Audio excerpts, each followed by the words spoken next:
ನಮಸ್ಕಾರ. ಆರೋಗ್ಯ ರಹಸ್ಯ ವಿಶೇಷ ಕಾರ್ಯಕ್ರಮಕ್ಕೆ ಸ್ವಾಗತ. ನಾನು ಸುನಿತಿ ಮಂಜುನಾಥ್. ಇವತ್ತು ನಮ್ಮೊಂದಿಗೆ ಇದ್ದಾರೆ ಶ್ರೀಮಾನ್ ಶ್ರೀ ಪುರುಷೋತ್ತಮ್ ದೇಶಿಕ್ ಗುರೂಜಿ. ಅವರನ್ನ ಕಾರ್ಯಕ್ರಮಕ್ಕೆ ಸ್ವಾಗತಿಸೋಣ. ಸ್ವಾಗತ ಗುರುಗಳೇ. ನಮಸ್ಕಾರ. ಮೊದಲೆಲ್ಲ ನಾವು ಹಾರ್ಟ್ ಅಟ್ಯಾಕ್ ಅಂತಂದರೆ ವಯಸ್ಸಾದವ್ರಿಗೆ ಬರುವಂಥದ್ದು ಅಂತ ಹೇಳಿ ಎಲ್ಲರೂ ಕೂಡ ನಂಬಿದ್ವಿ. ಆದರೆ ಈಗಿನ ಸಮಯ ನೋಡೋದಾದರೆ ಚಿಕ್ಕ ಚಿಕ್ಕ ಮಕ್ಕಳಲ್ಲೂ ಕೂಡ ಹಾರ್ಟ್ ಅಟ್ಯಾಕ್ ಕಾಮನ್ ಆಗೋಗ್ಬಿಟ್ಟಿದೆ.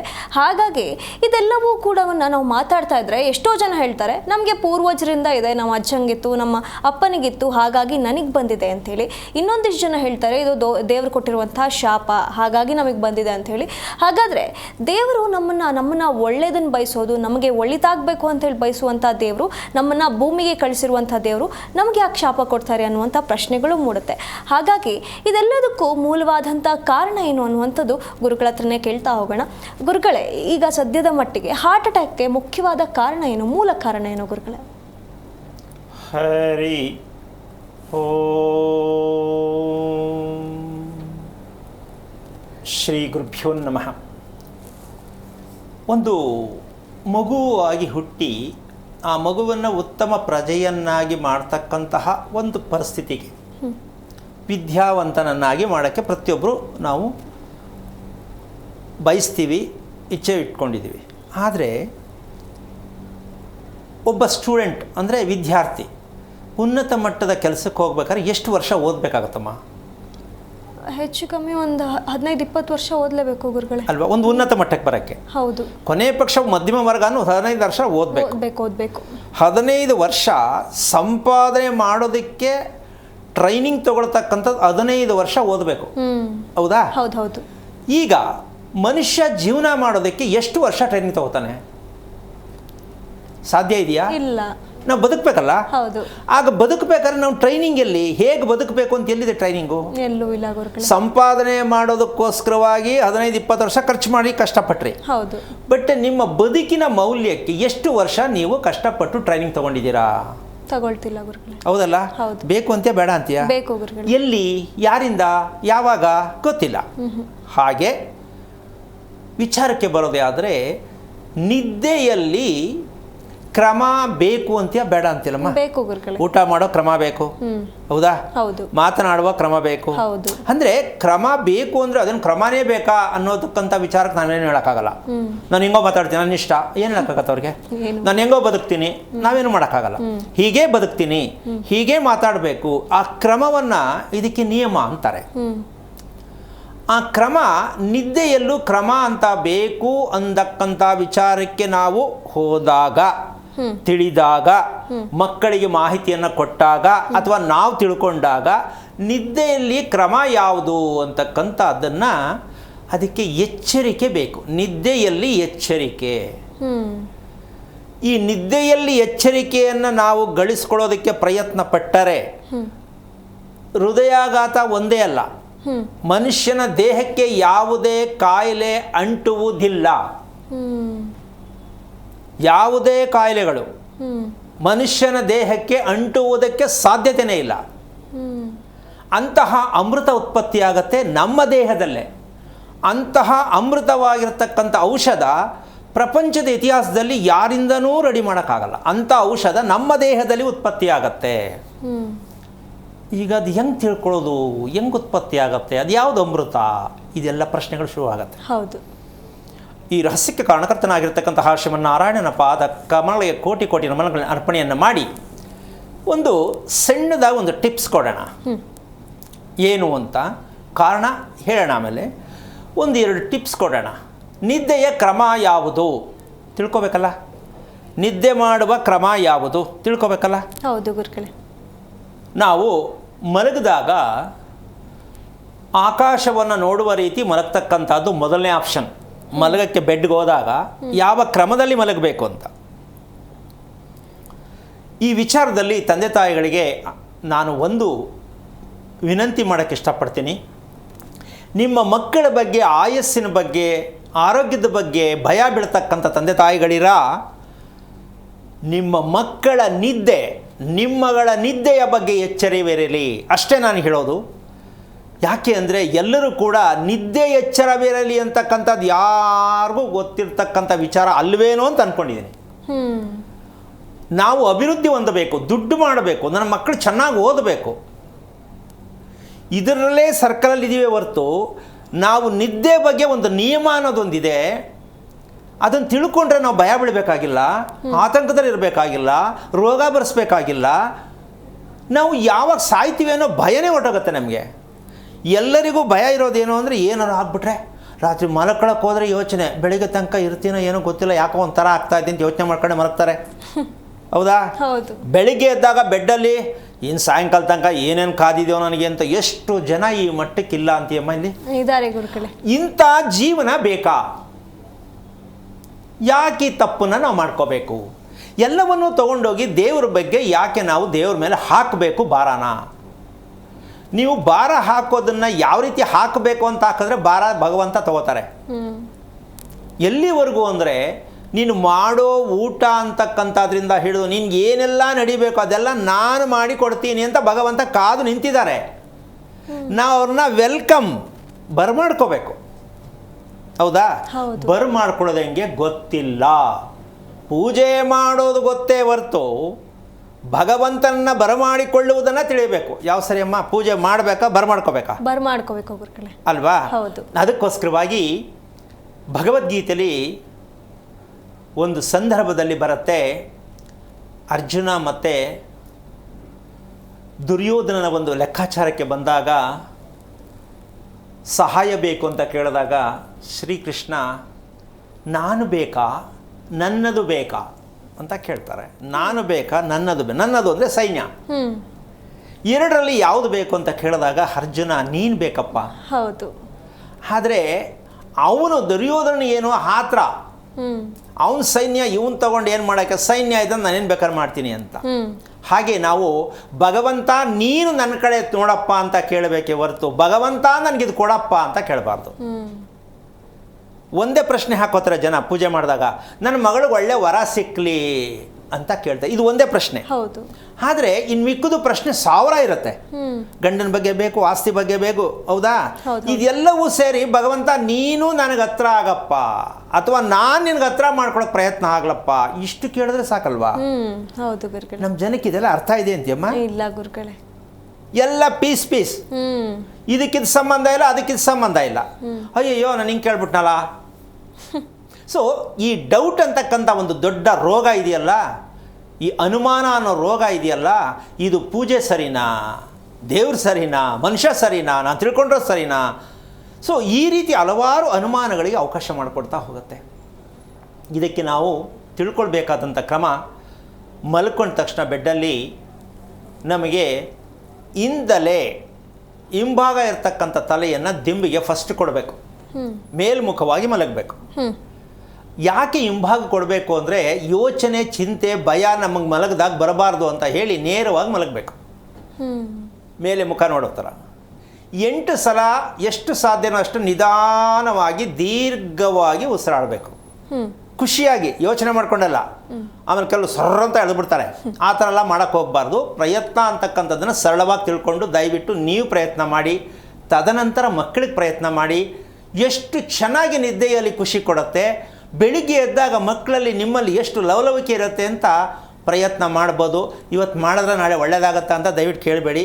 ನಮ್ಮ ಜನಕ್ಕೆ ಆತರ ಜಾಸ್ತಿ ಅಲ್ಲಮ್ಮ. ಒಳ್ಳೇದಾಗ್ಬೋದು, ನಾಳೆಗೆ ಆಗ್ಬೋದು, ಆಗತ್ತಾ ಅಂತ ನೀವು ಹಾಕ್ಕೋಬೇಡಿ. ಮಾಡೋದು ನಾನು ಮಾಡ್ತೀನಿ. ಸೊ ಹಾಗಾಗಿ ನೀವು ಈ ರೀತಿಯಾಗಿ ನಿದ್ದೆ ಕ್ರಮವನ್ನು ಆದಷ್ಟು ಮಟ್ಟಕ್ಕೆ 3 ರೀತಿಯಲ್ಲಿದೆ. ಅಲ್ಲ, ನೀವು ಮಲಗ್ತಾ ಇದ್ದೀರಾ, ಅದನ್ನು ನಾನು ಕ್ರಮಬದ್ಧವಾಗಿ ಹೇಳ್ಕೊಡ್ತೀನಿ. ತಿಳ್ಕೊಳ್ಳೋಕೆ ಪ್ರಯತ್ನ ಮಾಡಿ. ಹಂಗೆ ಆಲೋಚನೆಯಲ್ಲೇ ಇರಿ. ಈಗ ಕರೆ ಇದೆಯಾ? ಅನ್ಸೂಯ ಅಂತ ಹೇಳಿ ಕೊಪ್ಪಳದಿಂದ ಕರೆ ಮಾಡಿದ್ದಾರೆ. ಅನ್ಸೂಯ ಅವರು ಯಾರ ಬಗ್ಗೆ ಕೇಳಬೇಕಾಗಿತ್ತು? ಹಲೋ. ಹಾಂ ಹೇಳಿ, ನನ್ನ ಧ್ವನಿ ಕೇಳಿಸ್ತಿದ್ಯಾ ನಿಮಗೆ? ಹಾಂ ಕೇಳಿಸ್ತು ಮೇಡಮ್. ಯಾರ ಬಗ್ಗೆ ಕೇಳಬೇಕಾಗಿತ್ತು? ನಮ್ಮ ಮಗಳ ಬಗ್ಗೆ ಕೇಳಬೇಕಿತ್ತು. ಅವರ ನಕ್ಷತ್ರ ತಿಳಿಸಿ. ಆಕಿಂದು ಅನುರಾಧ ನಕ್ಷತ್ರ. ಹಾಂ, ಗುರುಗಳಿದ್ದಾರೆ, ಮಾತನಾಡಿ. ಹಲೋ.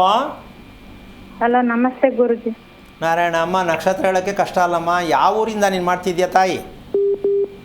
ನಾವು ಕೊಪ್ಪಳದಿಂದ ಮಾಡ್ತೀವಿ ಗುರುಜಿ. ಓಕೆ, ಏನಾಗಬೇಕಿತ್ತು? ಅನುರಾಧ ನಕ್ಷತ್ರ ಯಾರು? ನಮ್ಮ ಮಗಳ್ರಿ, ದೊಡ್ಡ ಮಗಳು. ಎಷ್ಟು ವಯಸ್ಸು?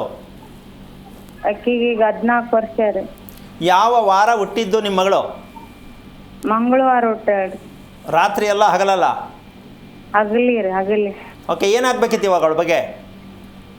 ಆಕಿ ಒಟ್ಟ ಬಾತ್ರೂಮಿಗೆ ಹೋಗಲ್ರಿ, ಬಟ್ ಮತ್ತೆ ಒಳ್ಳಿ ನಿದ್ದಿ ನಂಗೆ ಎಬ್ಸಿದ್ರ ಅಷ್ಟೇ ಎಚ್ಚರ ಆಗುತ್ತ. ನಂಗೆ ನಿದ್ದಿ ಯಾರು ಎಬ್ಸ್ಲಿಕ್ಕೆ ನಿದ್ದಿ ಮಾಡದ ರೀ. ಓಕೆ, ನೀನೇನು ಓದಿದ್ಯಮ್ಮ?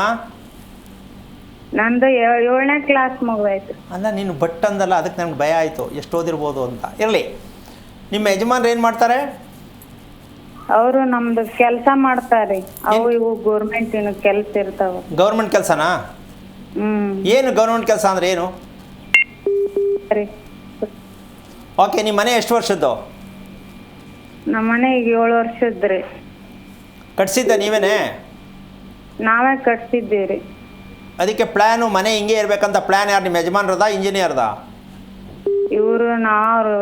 ಇವ್ರಿ ಹಂಗ ಮಾಮೂಲಿ ಕಟ್ಟಕ್ ಹೋಗ್ತಾರಲ್ರಿ, ಇಂಜಿನಿಯರ್. ಮೇಸ್ತ್ರಿ. ಮೇಸ್ತ್ರಿ. ಮೇಸ್ತ್ರಿಗೆ ಮನೆ ಕಟ್ಟೋದು ಗೊತ್ತಾ?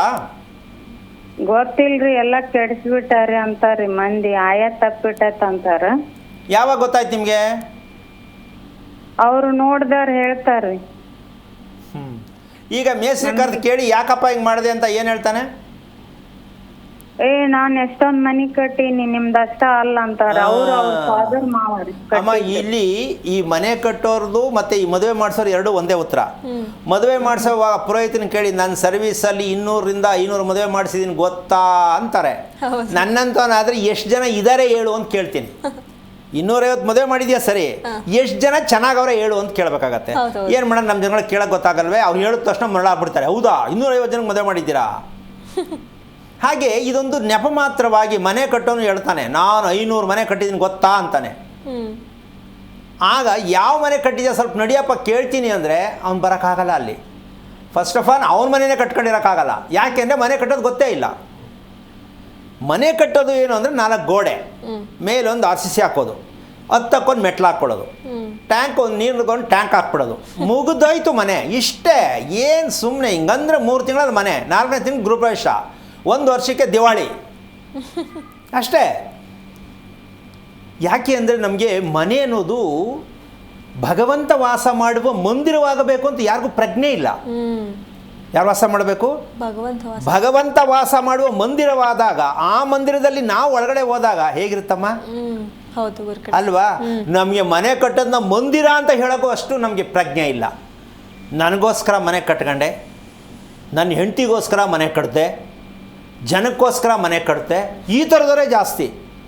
ಮನೆ ಏನಕ್ಕೆ ಕಟ್ಟು ಅಂತ ಯಾರು ಕೇಳೋ, ಹೆಣ್ಣು ಕೊಡ್ತಾ ಇಲ್ಲ ಯಾರು ನನ್ನ ಮಗನಿಗೆ, ಅದಕ್ಕೆ ಮನೆ ಕಟ್ತಾ ಇದ್ದೀನಿ ಅಷ್ಟೇ. ಸೊ ಎಲ್ಲದಕ್ಕೂ ಒಂದು ಕಾರಣ ಕೊಡ್ತಾರೆ ಹೊರತು ಆ ಮನೆಗೆ ಏನು ಹೆಸರು ಹೇಳಬೇಕು? ಊಟ ಮಾಡುವಾಗ ಭಗವಂತನ ಹೆಸರಿಲ್ಲ, ಮಲಗುವಾಗ ಭಗವಂತನ ಹೆಸರಿಲ್ಲ, ಹೌದಾ?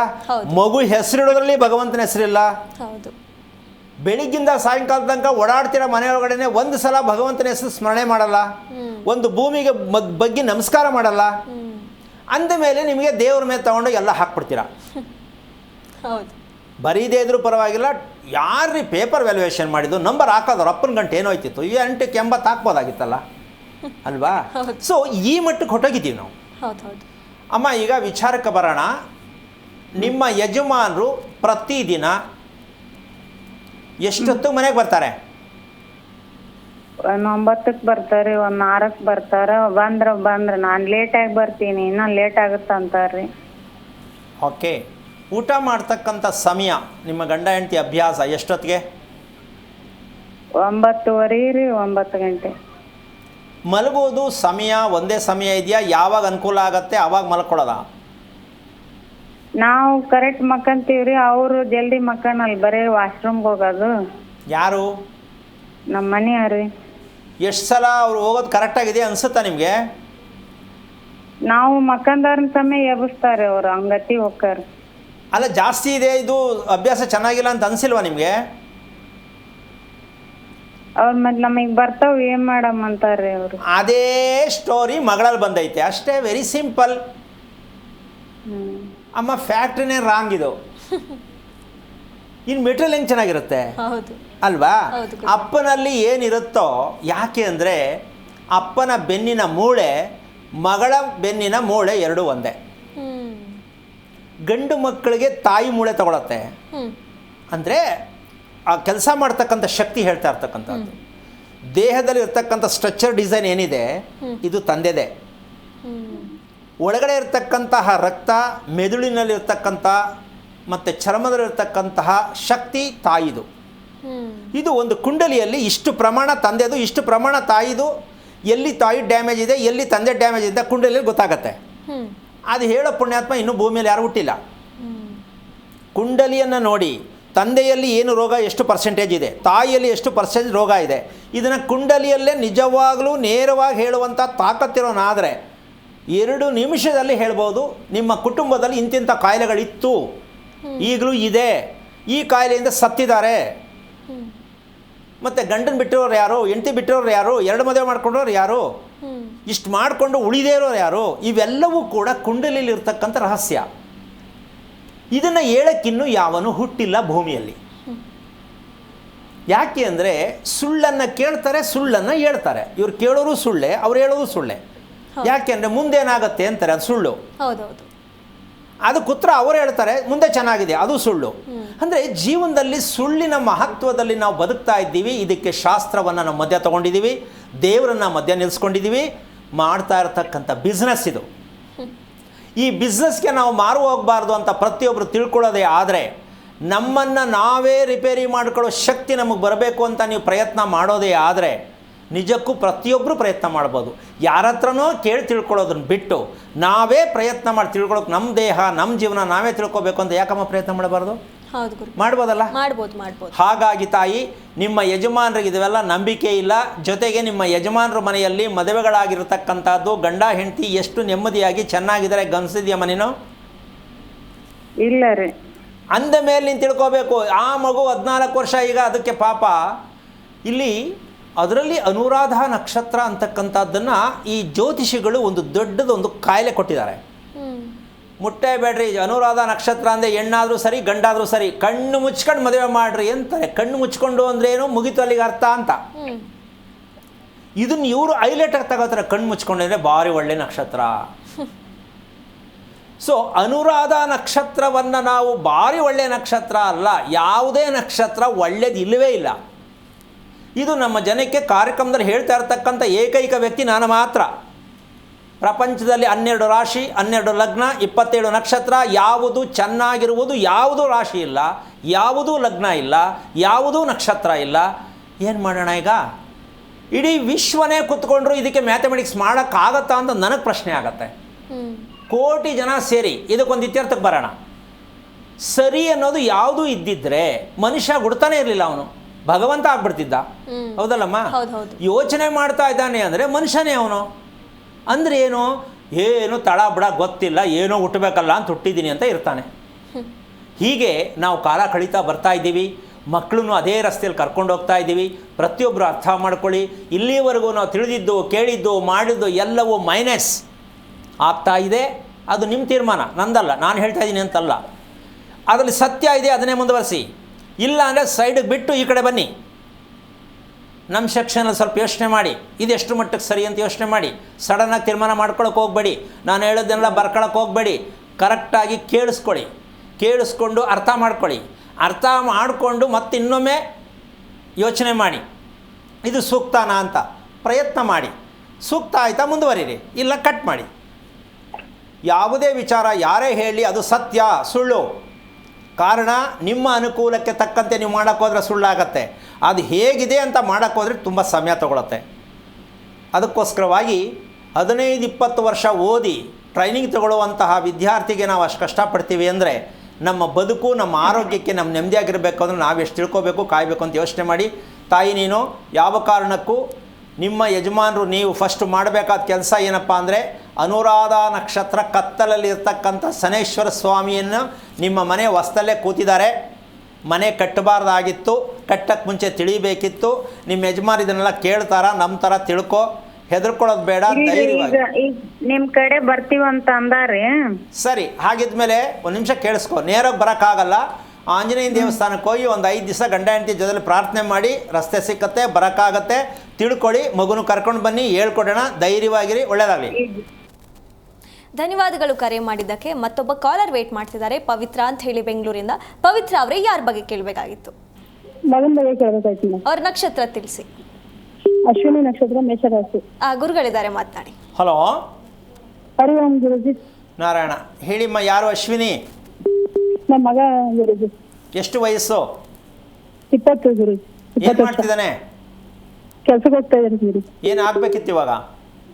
ಅದು ಸ್ವಾಮಿ ನೆನ್ನೆ ದಿನ ಹೇಳಿದ್ರಲ್ಲ, ಕೃಷ್ಣ ಪಕ್ಷದಲ್ಲಿ ಹುಟ್ಟಿದವರು ಅಭಿವೃದ್ಧಿ ಆಗಲ್ಲ ಅಂತ ಹೇಳಿದ್ರಲ್ಲ. ಕೃಷ್ಣ ಪಕ್ಷ ನೋಡಿದ್ಯಾ? ಕೃಷ್ಣ ಪಕ್ಷನೇ ಒಂದು. ತುಂಬ ಸಂತೋಷ ಆಯಿತು ಕಣಮ್ಮ, ನೀನು ಕರೆ ಮಾಡಿದ್ದು ಖುಷಿ ಆಯಿತು, ಇಷ್ಟು ಗಮನ ಇಟ್ಟು ಮಾಡಿದ್ಯಾ. ಓಕೆ, ನಾನು ಹೇಳಿದ್ದು ಕೃಷ್ಣ ಪಕ್ಷದಲ್ಲಿ ಹುಟ್ಟಿದವರಿಗೆ ಅಭ್ಯಾಸಗಳನ್ನು ಬದಲಾವಣೆ ಮಾಡುವುದಕ್ಕೆ ಸಾಧ್ಯವಿಲ್ಲ. ಹೌದು. ನೀನು ಎಷ್ಟು ಅದಕ್ಕೆ ಸರಿ ಅಂತ ಒಪ್ಕೋತೀಯಾ?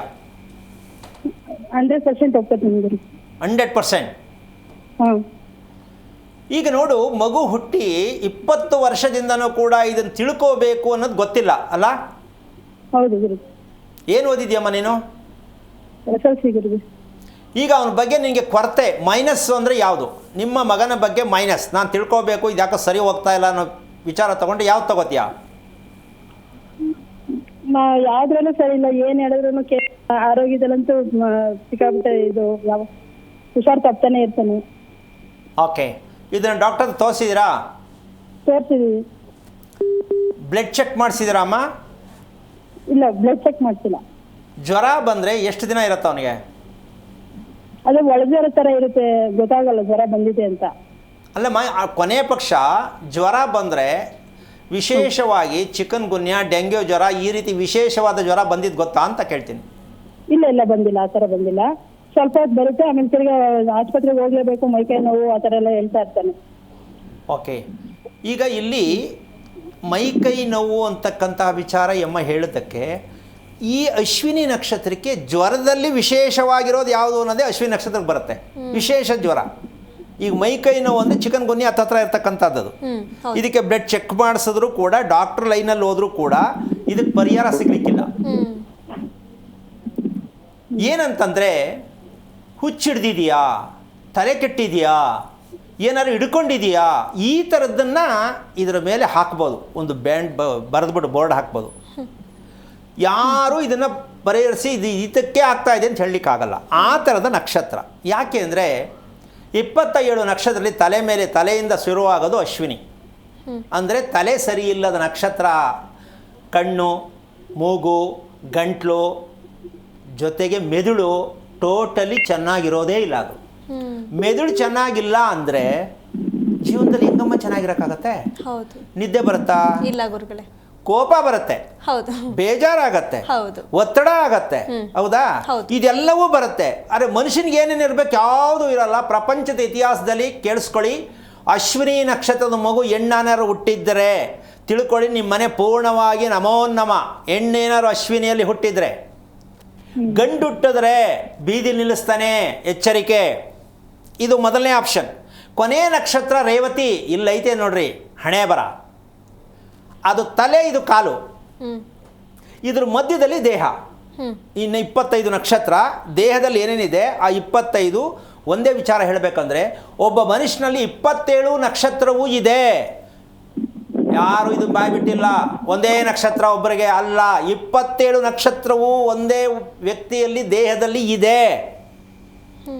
ಈಗ ಶಾಸ್ತ್ರ ಹೆಂಗೆ ಹೇಳ್ತಾರೆ, ಜ್ಯೋತಿಷಿಗಳು ನಾನು ಚಾಲೆಂಜ್ ಮಾಡಿ ಕೇಳ್ತೀನಿ.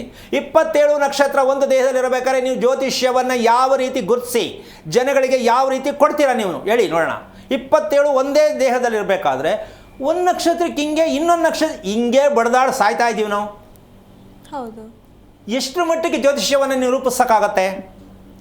ಜ್ಯೋತಿಷ್ಯ ತಪ್ಪಲ್ಲ, ನೀವು ತಿಳಿದಿರೋದು, ಓದಿರೋದು, ಹೇಳ್ತಿರೋದು ಎಲ್ಲವೂ ಕೂಡ ಅಧೋಗತಿಗೆ ನಮ್ಮ ಆಗ್ತಾ ಇರತಕ್ಕಂಥ ಒಂದು ಸನ್ನಿವೇಶ ಆಗ್ತಾ ಇದೆ. ಅದಕ್ಕೋಸ್ಕರವಾಗಿ ವೈಜ್ಞಾನಿಕವಾಗಿ ಬನ್ನಿ.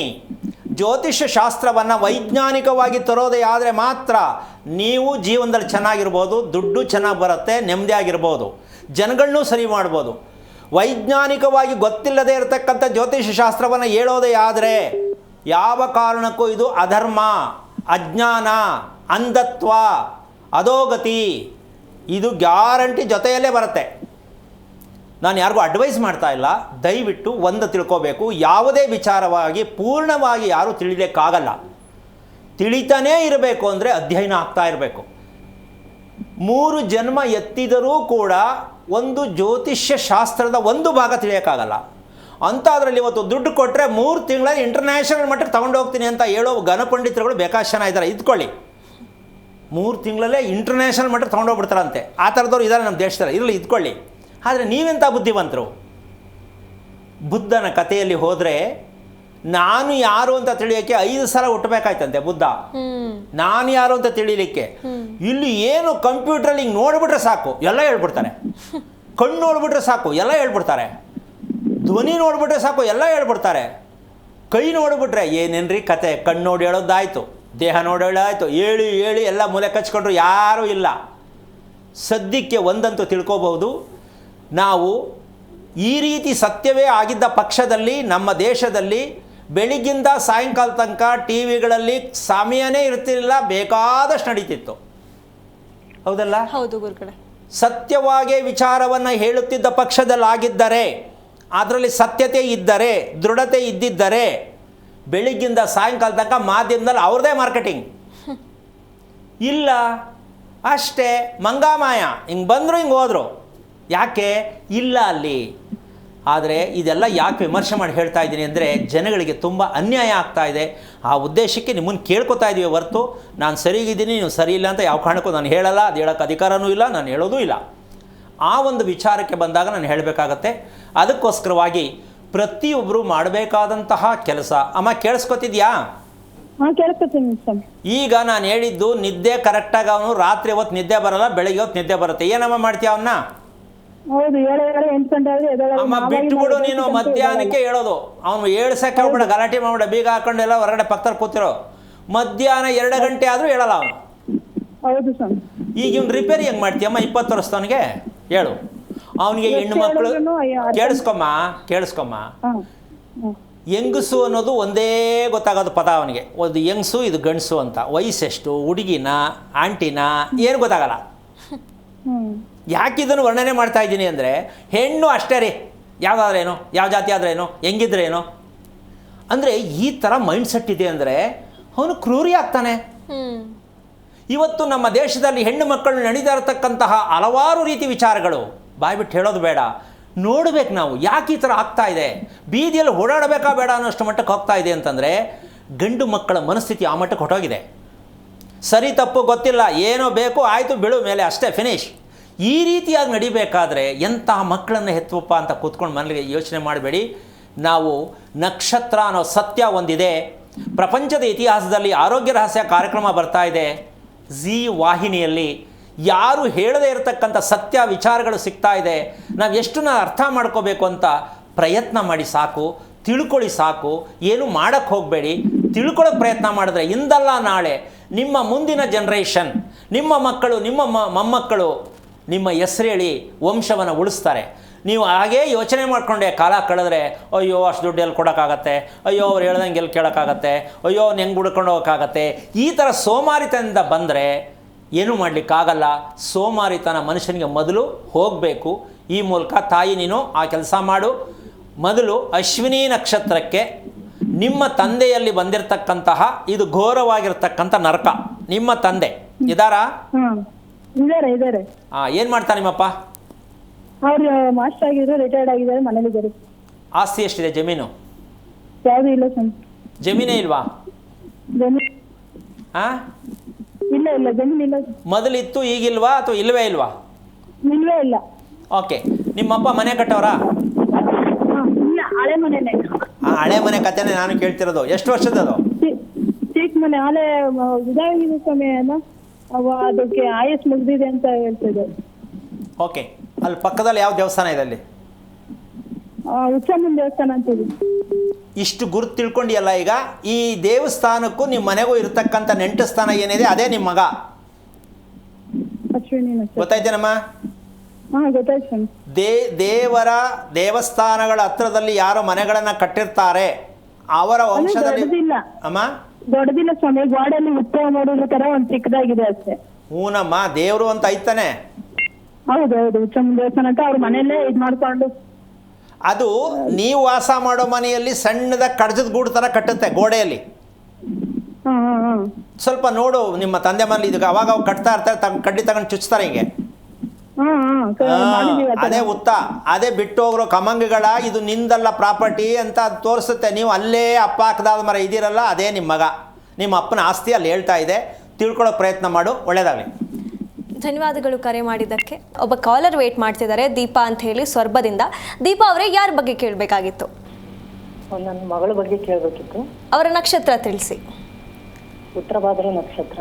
ಗುರುಗಳಿದ್ದಾರೆ, ಮಾತನಾಡಿ. ಹಲೋ, ಹರಿ ಓಂ ಗುರುಗಳೇ. ನಾರಾಯಣ. ಯಾರು, ಮಗನ ಮಗಳ? ಮಗಳು. ಎಷ್ಟು ವಯಸ್ಸು ಅವಳಿಗೆ? 23. ಏನು ಮಾಡ್ತಿದ್ದಾಳೆ? ಓದ್ತಾ ಇದ್ದಾಳೆ. ಓಕೆ, ಏನಾಗಬೇಕಿತ್ತಮ್ಮ? ಅವಳ ಮದುವೆ ಬಗ್ಗೆ ಕೇಳಬೇಕಿತ್ತು. ಮದುವೆ ಮಾಡಬೇಕು ಅಂತ ನಿಮ್ಮ ಆಸೆನಾ? ಮದುವೆ ಆಗ್ತೀನಿ ಅಂತ ಅವಳ ಆಸೆ ಇದೆಯಾ? ಮದುವೆ ಲವ್ ಮಾಡಿದಾಳೆ. ಅದಕ್ಕೆ ಕೇಳ್ತಿರೋದು ನಾನು. ಅದ್ರ ಬಗ್ಗೆನೇ ಕೇಳೋಣ ಅಂತ. ಈಗ ಏನದು, ಲವ್ ಸಕ್ಸಸ್ ಆಗುತ್ತಾ ಫೇಲ್ ಆಗುತ್ತಾ ಅಂತನಾ?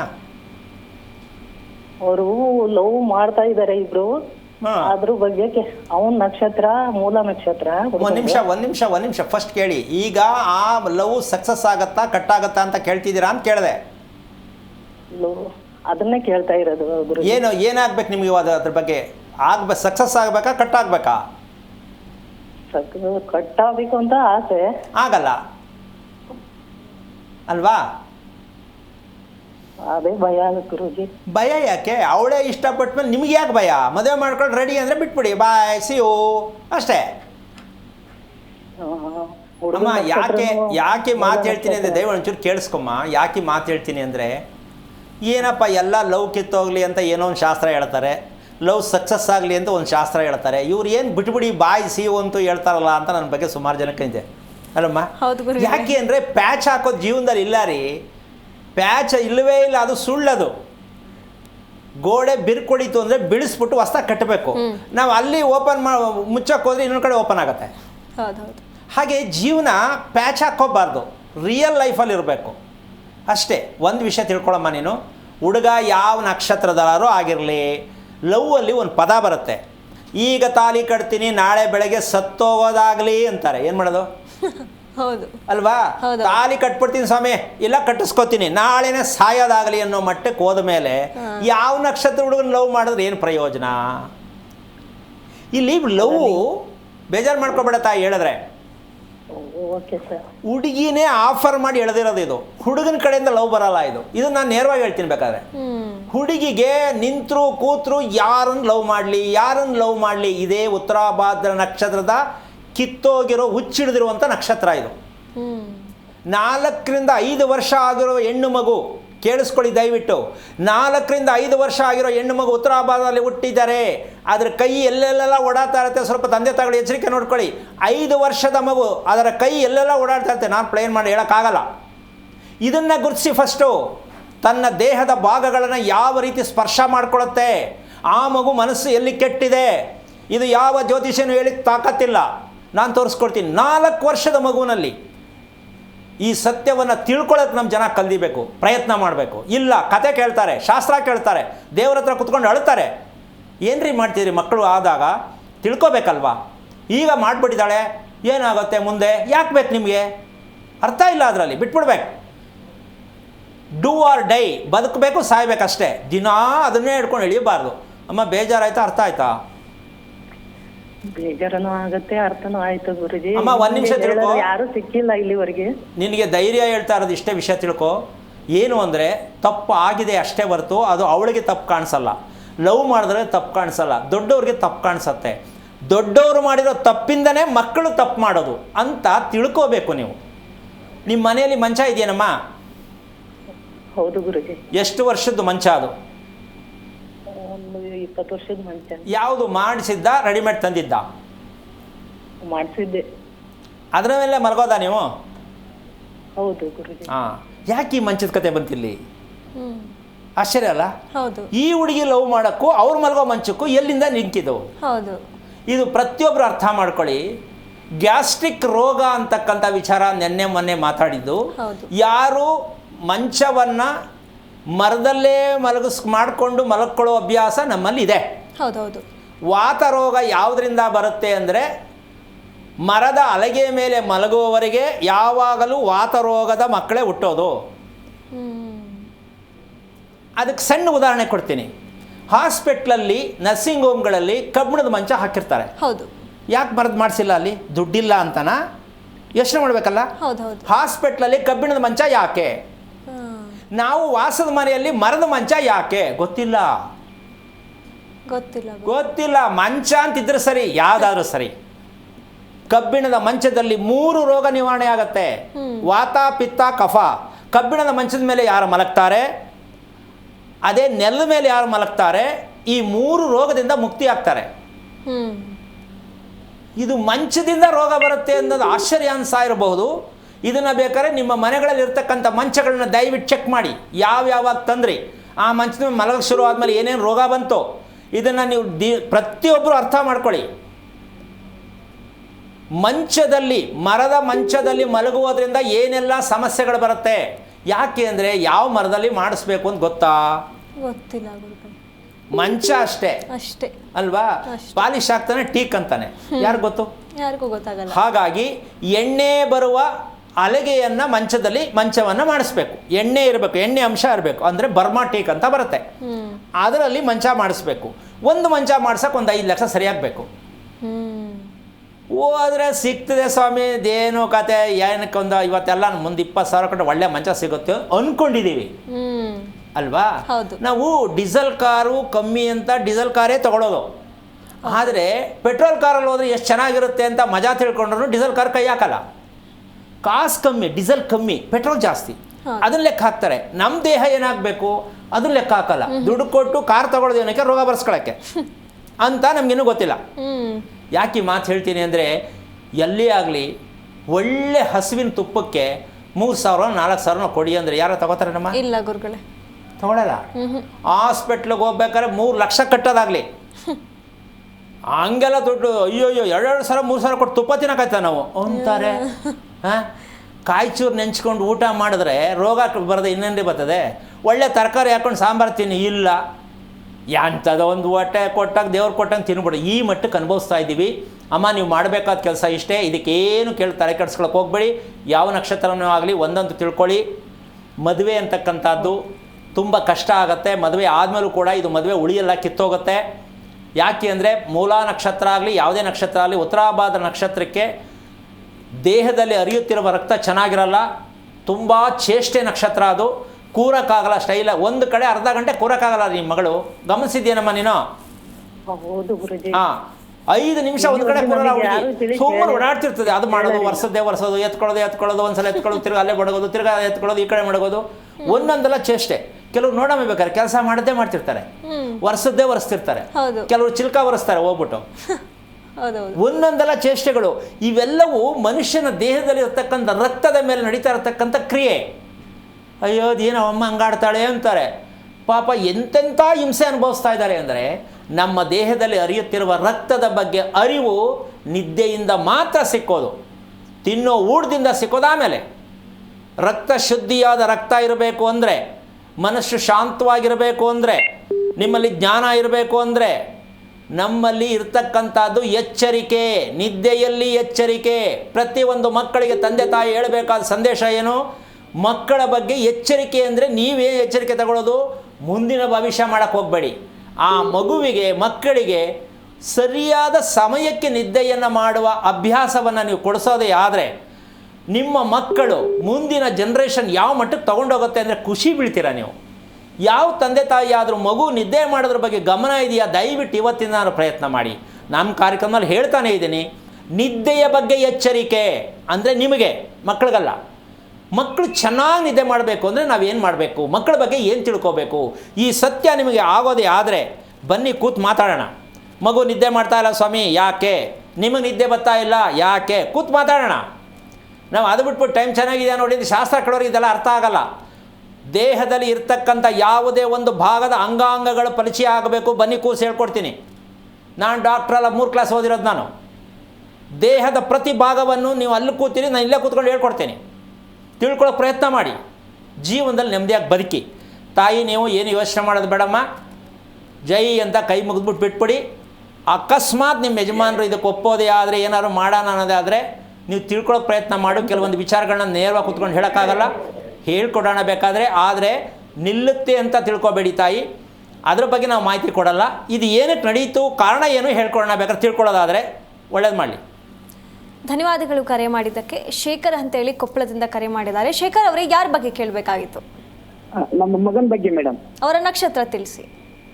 ಪುನರ್ಸು ಮೇಡಮ್. ಗುರುಗಳಿದ್ದಾರೆ, ಮಾತನಾಡಿ. ಹಲೋ. ಓಕೆ, ನಮಸ್ತೆ ಗುರುಜಿ. ನಾರಾಯಣ ಹೇಳಿ. ಗುರುಜಿ, ಪುನರ್ಸಲ್ಲಿ ಹುಟ್ಟಿದ ಮೇಲೆ ಅವ್ಗೆ ನಿದ್ದಿನೂ ಕಡಿಮೆ ಆಗ್ತಾ ಇದೆ ಗುರುಜಿ. ಯಾವ ನಕ್ಷತ್ರ ಹೇಳಿದ್ರಿ? ಪುನರ್ಸು ಗುರುಜಿ. ಪುನರ್ವಸು. ಹೌದು ಗುರುಜಿ. ಮಗನ ಮಗಳ? ಮಗ ಗುರುಜಿ. ಎಷ್ಟು ವಯಸ್ಸು? ಅವ್ನ ವಯಸ್ಸು 13 ಗುರುಜಿ. ಓದ್ತಾ ಇದ್ದಾನಾ? ಓದ್ತಾ ಇದ್ದಾನೆ ಗುರುಜಿ, ಈಗ 5ನೇ ಕ್ಲಾಸ್ ಮುಗಿದಿದೆ ಗುರುಜಿ. ನೀವೇನು ಓದಿದ್ದೀರಾ? ನಾವು BA B.Ed ಓದಿದ್ವಿ ಗುರುಜಿ. ಅಲ್ಲ, ಒಂದು ಮಗು ಹುಟ್ಟಿದ್ರೆ ಮಗು ಬಗ್ಗೆ ಏನಾದ್ರು ತಿಳ್ಕೊಳ್ಳೋದಿದೆ ಅಂತ ಗೊತ್ತಿಲ್ವಾ?